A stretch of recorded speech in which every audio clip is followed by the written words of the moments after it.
Au nom du Père, du Fils et du Saint-Esprit. Amen. La paix de Jésus soit dans votre maison. J'espère que vous allez bien, que vous êtes dans la paix et la joie de Jésus. Alléluia. Donc là, vous voyez, c'est la Sainte-Baume, la grotte, qui est juste là, derrière. Bon, on ne la voit pas plus que ça, mais elle est là. Donc, bienvenue à la Sainte-Baume. Sans plus attendre, je vous lis la parole du jour avec notre chère Sainte Patronne, Sainte Marie-Madeleine. Que ta parole, ô Jésus, entre dans mon esprit, que ma bouche proclame ta parole et que mon cœur l'accueille. Alléluia. N'imitez pas les maîtres de la loi. Saint Matthieu, chapitre 23, versets 1 à 12. Alors Jésus fit ce discours à la foule et à ses disciples. Les maîtres de la loi et les pharisiens se sont fait les interprètes de Moïse. Faites et observez tout ce qu'ils vous disent, mais ne faites pas comme ils font, car ils disent et ne font pas. Ils préparent de lourdes charges et ils vous les mettent sur les épaules, mais eux-mêmes ne bougeraient pas un doigt pour les remuer. Tout ce qu'ils font, ils le font pour être vus des hommes. Voyez ces larges citations de l'Écriture fixées à leur front et ces longues franges à leur manteau. Ils aiment les premières places dans les repas, les premiers fauteuils à la synagogue et les salutations sur la place. Ils aiment que les gens les appellent maître. Mais vous, n'acceptez pas qu'on vous appelle maître, car vous n'avez qu'un maître, et vous êtes tous frères. Ne donnez à personne sur cette terre le titre de père, car vous n'avez qu'un Père, celui du ciel.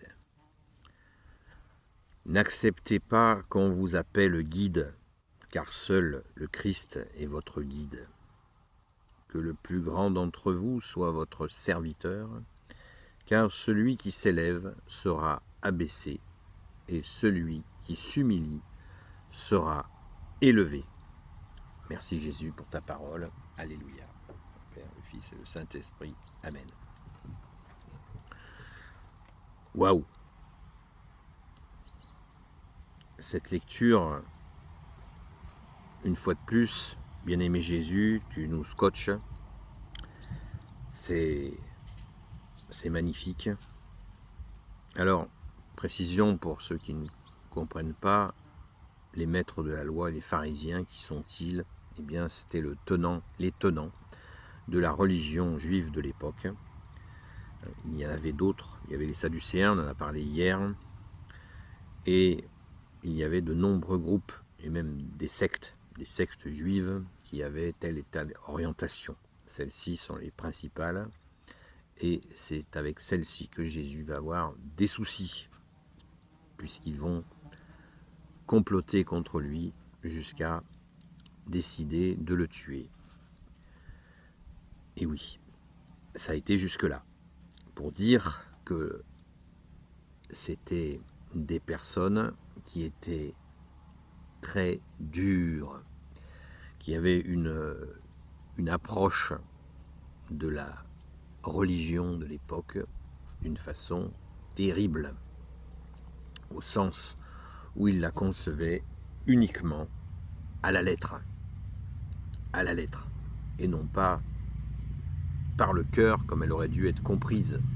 Parce que quand le Père s'est adressé à Moïse, eh bien sûr, c'est un acte d'amour du Père, de Jésus, notre Père. Mais ces gens-là sont restés bloqués dans une dureté qui est absolument hallucinante. Et Jésus fait tout ce qu'il peut pour essayer de les aider à ouvrir leur cœur. Il va faire de nombreux miracles sous leur nez, mais pour beaucoup d'entre eux, pas tous bien sûr, ça sera le blocage, la dureté de cœur. D'ailleurs, Jésus nous le dit parfaitement. Au verset 4, il prépare de lourdes charges et ils vous les mettent sur les épaules, mais eux-mêmes ne bougeraient pas un doigt pour les remuer. C'est très explicite, de lourdes charges sur le peuple, sur les gens. Fais ce que je dis, mais pas ce que je fais. Fais ceci, fais cela. Vous voyez, quand spirituellement vous rencontrez des gens qui vous disent « Ah, faut que tu fasses ça. Ah, faut que tu fasses ça. Ah, faut que tu fasses ça. » Ben, c'est pareil. C'est pareil. Ou alors qui vous disent « Oh là là, je vois chez toi quelque chose qui est vraiment à changer, ou etc. » Ça se fait comme ça, sous injonction, c'est pas clair. Vous voyez, ça n'a pas changé, ça existe encore de nos jours.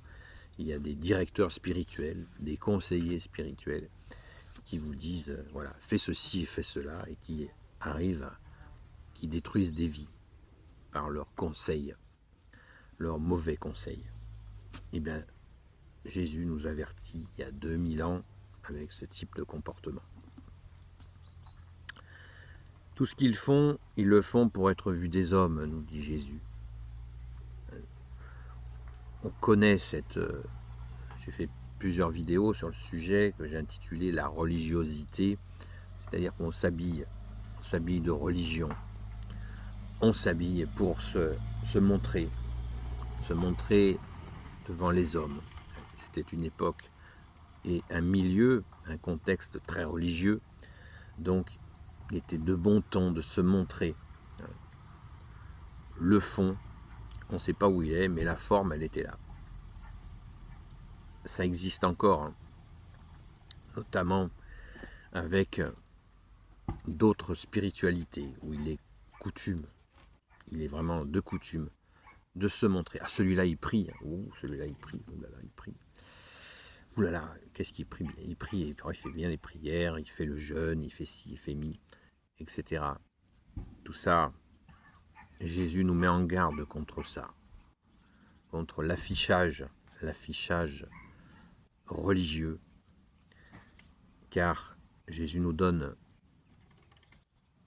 ce qu'il faut faire au verset 11. Que le plus grand d'entre vous soit votre serviteur, car celui qui s'élève sera abaissé, et celui qui s'humilie sera élevé. Accepter de se faire petit, tout petit serviteur comme Jésus lui-même, toi-même, ô Jésus. Tu as dit, je ne suis pas venu pour être servi, mais pour servir. Donc le maître que tu es, Jésus, notre seul maître, eh bien, notre seul maître et notre seul guide, verset 10, n'acceptez pas qu'on vous appelle guide, car seul le Christ est votre guide. Jésus commence déjà à parler de lui-même. C'est très important. Vous savez qu'il parle crescendo de lui jusqu'à dire qu'il est le Fils de Dieu, mais il y va crescendo pendant sa période de vie publique. Donc, seul le Christ est notre guide. Seul toi, Jésus, le Christ Jésus, bien-aimé, tu es notre seul guide. Se faire petit. Attention, les conseilleurs ne sont pas les payeurs, comme on dit. Vous connaissez le proverbe, il est très très explicite. N'appelez personne maître, très important. Nous n'avons qu'un seul maître, c'est toi, Jésus. Jésus, tu te nommes bien-aimé guide dans cette affaire, mais tu es notre seul maître, c'est évident. D'ailleurs, Sainte Marie-Madeleine, à la résurrection, à ta résurrection, bien-aimé Jésus, n'a-t-elle pas crié quand elle t'a reconnu?